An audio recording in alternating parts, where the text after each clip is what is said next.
The other day, I received an email from a viewer of my YouTube channel asking a question about how or if there is a way to predict whether a fighter kite will be a faster fighter kite or a slower flying fighter kite. This person was relatively new to fighter kiting and wanted to make a kite that was slower, not faster, so that he could more easily learn to fly. Makes good sense. And the question is something that I had never been asked before and thought maybe others would be interested in the same information, so here's this short video about it. In my experience, there are a few things that are very, very important in determining a kite's forward speed. One is the shape of the leading edge. Now the leading edge is from the wingtip to the nose of the kite. If that is a straight line, just like in this kite, it's a straight line,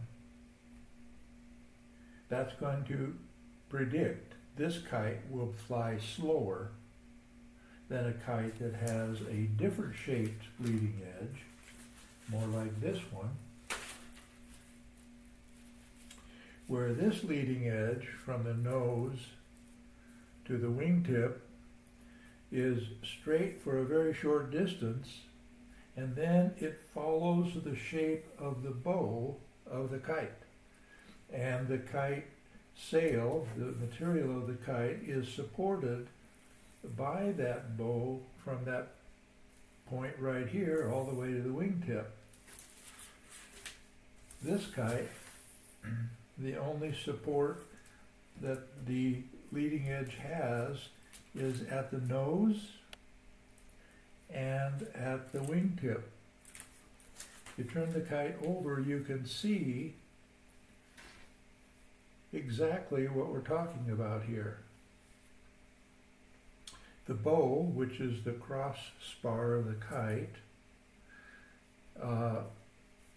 supports, when the wind's blowing on it, it supports the sail and it determines the shape of the sail when the wind blows on it, based on how flexible the bow is.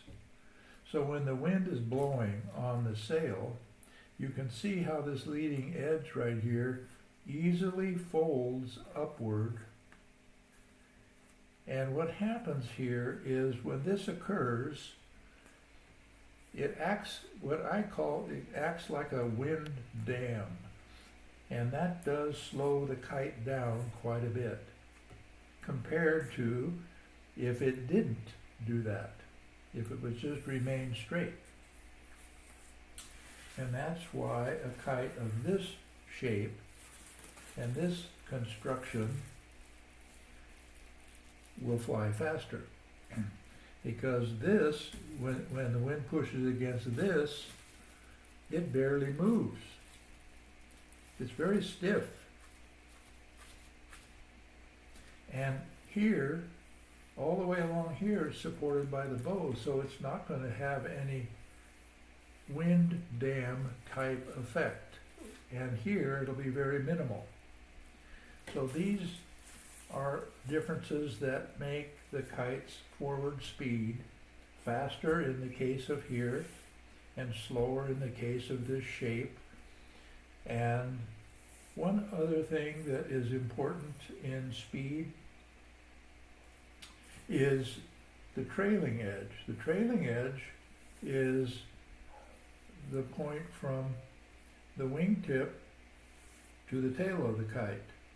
Now on this kite, you can see that it is curved.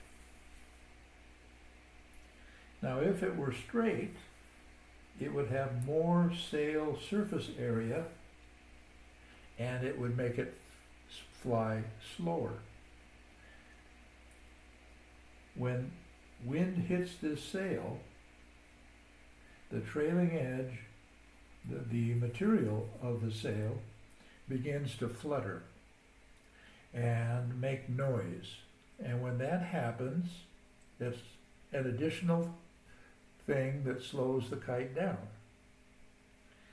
Now the curve helps to reduce that, so this kite will be just a little faster than a kite of the same design and same construction compared to having it a straight trailing edge. Now this kite has a straight